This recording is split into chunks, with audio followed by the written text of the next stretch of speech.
How about rolling hills, tree-lined streets, and Maryland? Hello, and welcome to Onsite with Matt Cheney, a collection of short videos following me throughout metropolitan Washington to the neighborhoods I serve as a realtor. So, fun fact for you, back in the bicentennial of the 1930s, so 1932, 1933, was the George Washington bicentennial, the Garden Club of America erected these markers at the entrance to the District of Columbia from Maryland. There's two here in Westmoreland Circle, and they're more along the border. Anyways, this one has the Maryland seal on this side, as you can see right there.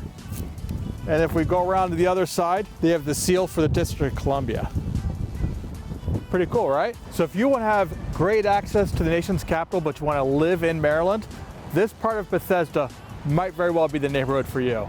So Bethesda is a large area and includes 3 major zip codes, and even more if you include the Cabin John and Glen Echo areas.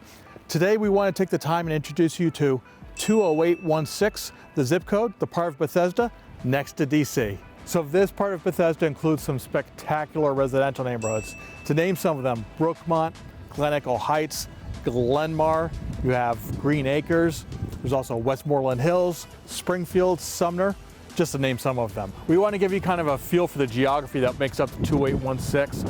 So it's really windy right now, so you might not be able to hear me, but we have River Road on one side, we have Goldsboro Road on the other, so those are kind of the northern borders. And then another southern border is the Potomac River, yes, the Potomac River. And then the district line makes up the other southern border. Right down the middle of the zip code is Massachusetts Avenue.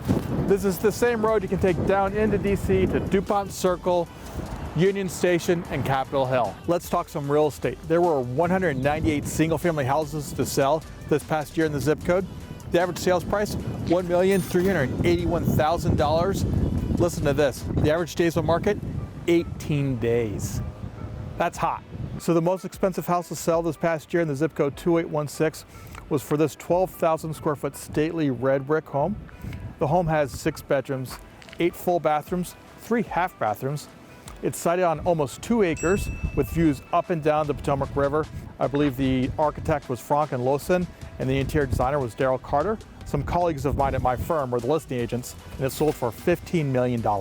And now for condos and co-ops. There were 73 sales of units this past year for the zip code for an average sales price of $489,000, and average days on market, 41. And the most expensive condo to sell in the zip code this past year was for this townhouse style condo. It's an end unit. It's 2,700 square feet, 4 bedrooms, 3 full bathrooms, 1 half bath. Sold for $1,075,000, and believe it or not, or it's actually very believable, it sold before the open house. Thank you for joining us for episode 28 of Onsite with Matt Cheney. As always, like, comment, and subscribe.